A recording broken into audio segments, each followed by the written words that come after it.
नमस्कार, स्वागत है आपका बोलता हिमाचल पर। आज है 25 मार्च 2025 और हिमाचल प्रदेश से जुड़ी हुई आज की बड़ी खबरों की जानकारी अपडेट्स हम आपके लिए लेकर आए हैं।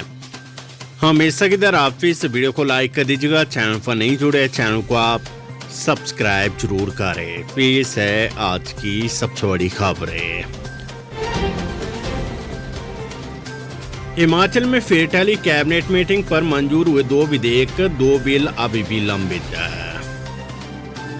राज्य मंत्रिमंडल की बैठक एक बार फिर टल गई है। विधानसभा के बजट सत्र के दौरान सोमवार को दोबारा से बैठक तय हुई थी, लेकिन विधानसभा में बजट पर लगे कटौती प्रस्तावों के कारण कैबिनेट के लिए समय नहीं निकल पाया और इसे स्थगित कर दिया गया है। हालांकि इसी विधानसभा सत्र में रखे जाने वाले 2 विधेयकों को मंत्रिमंडल ने 22 सर्कुलेशन मंजूर कर दी है। इन्हें अब विधानसभा में रखा जा सकता है। इनमें से एक विधेयक राष्ट्र विभाग का है, जिसमें धारा 118 की अनुमति के बाद खरीदी जाने वाली जमीन की स्टाम्प ड्यूटी को 6 से बढ़ाकर 12% किया जा रहा है। राज्य सरकार इस फैसले से अपनी कमाई को बढ़ाना चाहती है। राजभवन से अनुमति लेने के बाद हालांकि स्टाम्प ड्यूटी को ऑर्डिनेंस लाकर लागू कर दिया गया है, लेकिन इसे विधानसभा में पारित करके कानूनी रूप दिया जाएगा। दूसरी तरफ गृह विभाग के एक अन्य बिल के ड्राफ्ट को भी मंजूरी 22 सर्कुलेशन मंत्रिमंडल ने दी है। हिमाचल सरकार ने बिजली परियोजनाओं पर वाटर सेस लगाने के लिए एक नया कानून लाया था। इसे हिमाचल हाईकोर्ट ने रद्द कर दिया और मामला सुप्रीम कोर्ट में अटका है। अब राज्य सरकार वाटर सेस की जगह एनवायरमेंटल सेस लगाने जा रही है और इसी के साथ लैंड रेवेन्यू एक्ट में बदलाव कर स्पेशल असेसमेंट के जरिए लैंड यूज चेंज का शुल्क लगाया जाएगा। ये सभी तरह की कमर्शियल एस्टेब्लिशमेंट पर लगेगा और राज्य सरकार के पास किसी को भी इस दायरे से बाहर रखने का अधिकार होगा। विधानसभा सत्र मंत्री धनीराम शांडिल बोले, जनसंख्या के आधार पर खोले जाएंगे स्वास्थ्य केंद्र। हिमाचल प्रदेश में प्राथमिक स्वास्थ्य केंद्र और सामुदायिक स्वास्थ्य केंद्र को खोलने के लिए मापदंडों में बदलाव किया जाएगा। प्रदेश की जनसंख्या के आधार को देखते हुए इसमें बदलाव के लिए सरकार विचार करेगी। ये बात स्वास्थ्य मंत्री कर्नल धनीराम शांडिल ने विधायक हंसराज और सुखराम चौधरी के सवाल का जवाब देते हुए कही है। राज्य मंत्री जगत सिंह नेगी ने सदन में विधायक राकेश जम्वाल के सवाल के उत्तर में कहा है कि अभी तक सरकार ने कमर्शियल गतिविधियों के लिए 546 मंजूरियां दी है, जबकि घरेलू इस्तेमाल के लिए जमीन खरीदने को धारा 118 की 485 मंजूरियां दी गई है। शेष जितने मामले लंबित है उनको जल्द कानून के मुताबिक मंजूरी दे दी जाएगी। हिमाचल में कर्मचारियों की महंगाई भत्ते की 3 किस्तें दी है। इसकी अदायगी के लिए 2100 करोड़ रुपए की जरूरत है। विधानसभा में बताया गया कि हिमाचल प्रदेश में शतकबीर यानी 100 साल से अधिक उम्र के 3854 लोगों को सरकार सामाजिक सुरक्षा पेंशन प्रदान कर रही है। राज्य में सामाजिक सुरक्षा पेंशन धारकों की संख्या 8,24,929 है। उन्हें 1,1150, 1500, 1700 प्रतिमाह पेंशन राशि त्रैमासिक आधार पर गैर जनजातीय क्षेत्रों और अर्धवार्षिक आधार पर जनजातीय क्षेत्रों में प्रदान की जाती है। विधायक विपिन सिंह परमार, पवन कुमार काजल, संजय अवस्थी, सुखराम चौधरी के संयुक्त प्रश्न के लिखित उत्तर में बताया गया कि 3 वर्षों में कुल 3,18,967 नए मामले स्वीकृत हुए हैं। स्वास्थ्य विभाग में 3 सालों में विभिन्न श्रेणियों के कुल 107 चिकित्सकों और 1628 कर्मचारी सेवानिवृत्त हुए हैं। विधायक जनकराज के सवाल के लिखित उत्तर में सरकार ने ये जानकारी दी है। सरकार ने बताया कि 3 सालों में चिकित्सा विभाग में विभिन्न श्रेणियों के कुल 1729 पद नियुक्ति व पदोन्नति के माध्यम से भरे गए हैं। हिमाचल प्रदेश में 2061 वन मित्रों की जल्द होगी नियुक्ति। हिमाचल प्रदेश विधानसभा में विधायक विवेक शर्मा के प्रश्न के लिखित उत्तर में सरकार ने बताया कि वर्ष 2024 में अग्नि अपराध के दोषियों के खिलाफ 5 FIR दर्ज की गई है। बिलासपुर, चंबा, हमीरपुर, धर्मशाला और शिमला में FIR दर्ज हुई है। सरकार ने बताया कि 2061 वन मित्रों को नियुक्ति प्रदान की जा रही है, जिनको वन अग्निशमन कार्यों में सम्मिलित किया जाएगा। हिमाचल प्रदेश सरकार ने 2 सालों में राजीव गांधी स्वरोजगार योजना के तहत 13 करोड़ रुपए की धनराशि स्वीकृत की है। इसमें 2 करोड़ 92 लाख रुपए की राशि व्यय की जा चुकी है। जिला कुल्लू में 5 लोगों को इस योजना के तहत रोजगार दिया गया है। वर्ष 2011 से पूर्व शास्त्री डिग्री व 40 साल की आयु पूरा कर चुके अभ्यर्थियों को सरकार बीएड की अनिवार्यता में छूट नहीं देगी। विधायक आशीष शर्मा के प्रश्न के उत्तर में सरकार ने सदन में ये जानकारी दी है। हिमाचल प्रदेश में इसी सप्ताह जारी होगी बिजली की नई दरें। हिमाचल प्रदेश में राज्य विद्युत नियामक आयोग की ओर से इसी सप्ताह बिजली की नई दरें जारी की जा सकती है।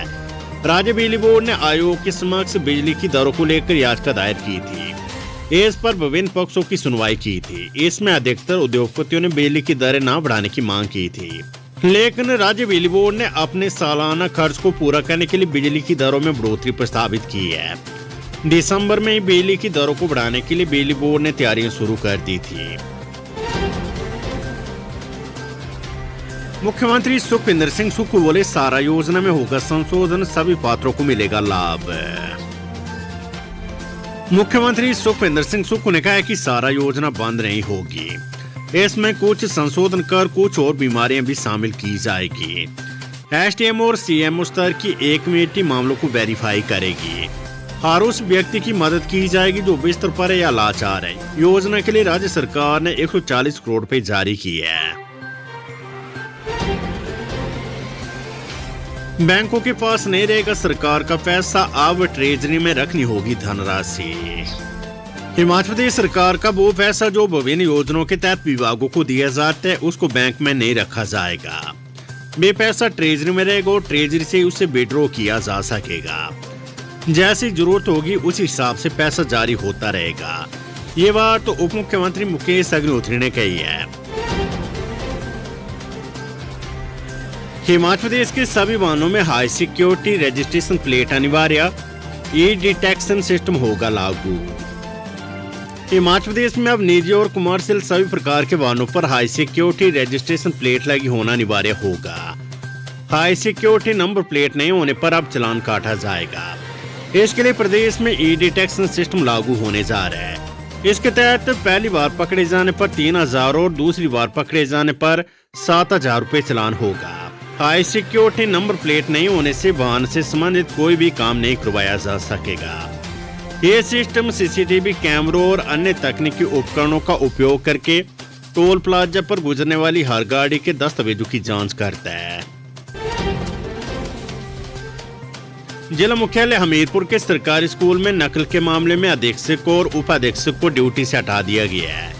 नकल के मामले में कार्यवाही करते हुए प्रदेश स्कूल शिक्षा बोर्ड ने स्कूल से 2 अन्य अध्यापकों की ड्यूटी परीक्षा के निरीक्षण के लिए लगाई है। अधीक्षक और उपाधीक्षक को ड्यूटी के दौरान लापरवाही बरतने पर हटाया है। दोनों अधिकारियों को परीक्षा केंद्र से हटाकर स्कूल में कार्य करने के निर्देश दिए हैं। बोर्ड की ओर से स्कूल को मेल से अधीक्षक और उपाधीक्षक को ड्यूटी से हटाने के निर्देश दिए हैं। इसके बाद स्कूल प्रबंधन की ओर से दोनों अधिकारियों की जगह अन्य अध्यापकों को नियुक्त किया गया है। तीसरे दिन भी 20 रूटों पर नहीं चली एचआरटीसी की बस से डिप्टी सीएम ने पंजाब से मांगी सुरक्षा की गारंटी। एचआरटीसी की बसों के साथ पंजाब में हुई तोड़फोड़ की घटना के 3 दिन बाद भी एचआरटीसी ने 20 रूटों पर बसों को नहीं भेजा। अमृतसर, जलंधर, होशियारपुर व लुधियाना की ये रूट है। इन रूटों को पिछले 3 दिन से बंद कर रखा है। दिल्ली से लौटने के बाद शिमला पहुंचे उप मुख्यमंत्री मुकेश अग्निहोत्री ने इस मामले की ताजा स्थिति को लेकर अधिकारियों के साथ बैठक की है।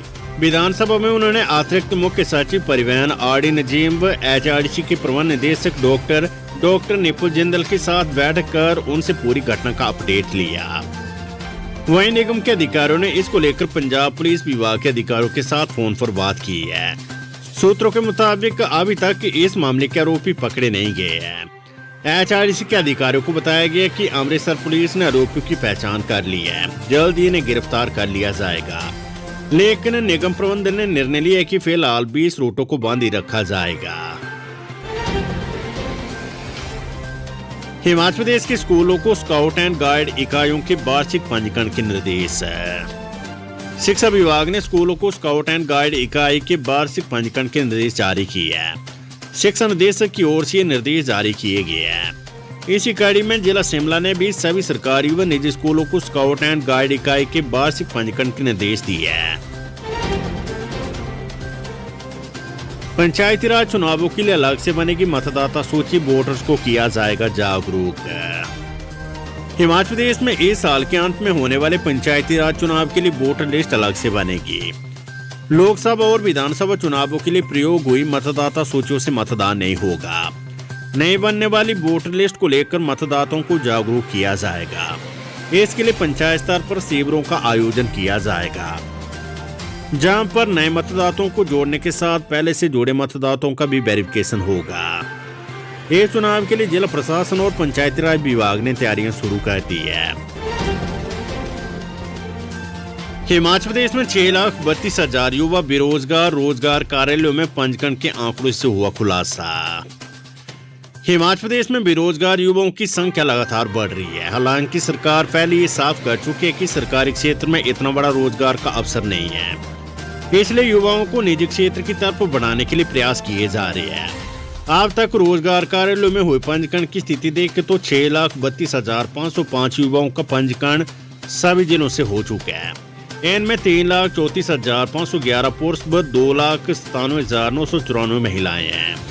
अनुसूचित जाति वर्ग के 1,78,294 और अनुसूचित जनजाति वर्ग के 38,510 युवाओं का पंजीकरण हुआ है। इसी तरह से ओबीसी के 99,914 तथा सामान्य वर्ग के 3,25,987 युवाओं ने अपना पंजीकरण करवाया है। विधानसभा सत्र मुकेश अग्निहोत्री बोले, पानी व सीवरेज योजनाओं को निशाना बना रहे चोरी करने वाले गिरोह। उप मुख्यमंत्री मुकेश अग्निहोत्री ने कहा कि चोरी करने वाले गिरोह प्रदेश में पानी व सीवरेज योजनाओं को निशाना बना रहे हैं। ऐसे चोर कभी योजनाओं की मशीनरी तो कभी पाइप सहित अन्य सामान की चोरी कर रहे हैं। उन्होंने ये जानकारी विधायक मलेंद्र राजन की तरफ से शून्यकाल के दौरान उठाए मामले के उत्तर में दी है। उन्होंने कहा कि जब तक इन गिरोह पर किसी क्षेत्र में शिकंजा कसा जाता है तब तक वे दूसरी जगह चले जाते हैं। प्रदेश में 8 से 10 विधानसभा क्षेत्रों में इस तरह की वारदातें देखने को मिली है। खबर कांगड़ा से भूमि अधिग्रहण को लेकर 350 करोड़ रुपए प्रभावितों को आवंटित है। कांगड़ा एयरपोर्ट विस्तारीकरण को लेकर प्रशासन की ओर से 595 करोड़ रुपए प्रभावितों को आवंटित करने का खाका तैयार कर लिया गया है। इससे पहले भूमि अधिग्रहण को लेकर 350 करोड़ रुपए जिला प्रशासन द्वारा प्रभावितों को आवंटित कर दिए गए हैं। जिला प्रशासन की ओर से 595 करोड़ रुपए का चालान ट्रेजरी को भेज दिया गया है। जैसे प्रदेश सरकार की ओर से भूमि अधिग्रहण के लिए राशि जारी होती है तो बाकी बचे प्रभावितों को 245 करोड़ रुपए की धनराशि आवंटित कर दी जाएगी। जानकारी के अनुसार अभी तक 9 वालों की 57.12 हेक्टेयर भूमि का मुआवजा दिया जा चुका है। बम्बर ठाकुर गोलीकांड, पुलिस ने हरियाणा से 4 संदिग्धों को लिया हिरासत में, पहचान के बाद होगी गिरफ्तारी। बम्बर ठाकुर गोलीकांड में एसआईटी ने हरियाणा से 4 संदिग्धों को हिरासत में लिया है। बताया जा रहा है कि इनमें मामले से जुड़े 3 शूटर और स्थानीय युवक सौरभ पटियाल शामिल है। लेकिन पुलिस का कहना है कि जिन संदिग्धों को हिरासत में लिया गया है उन्होंने अपनी पहचान छुपाने के लिए हुलिया बदला है, जिससे अभी उनकी शिनाख्त करने में समय लगेगा। आधार कार्ड वगैरह से पहचान होने के बाद ही इसकी पुष्टि हो पाएगी कि ये सभी वे है या कोई और है। सांसदों की वेतन भत्तों में 24% की बढ़ोतरी। केंद्र सरकार ने सांसदों के वेतन, दैनिक भत्ते और पेंशन में बढ़ोतरी कर दी है, जिससे अब सांसदों को वेतन के रूप में प्रति माह 1 लाख रुपए की बजाय 1,24,000 रुपए की राशि मिलेगी, जो 24% की बढ़ोतरी है। संसदीय कार्य मंत्रालय ने सोमवार को एक अधिसूचना जारी कर कहा है कि केंद्र सरकार ने सांसदों की वेतन, दैनिक भत्ते और पेंशन अधिनियम 1954 की धारा 3 की उपधारा 2 और धारा 8A की उपधारा 1A के तहत प्रदत्त अधिकारों का इस्तेमाल करते हुए सांसदों के वेतन, भत्ते और पेंशन में बढ़ोतरी का निर्णय लिया है। सीएम सुखोले केंद्रीय गृह मंत्री से प्राकृतिक आपदा के एवज में 9,042 करोड़ रुपए जल्द जारी करने का किया अनुरोध।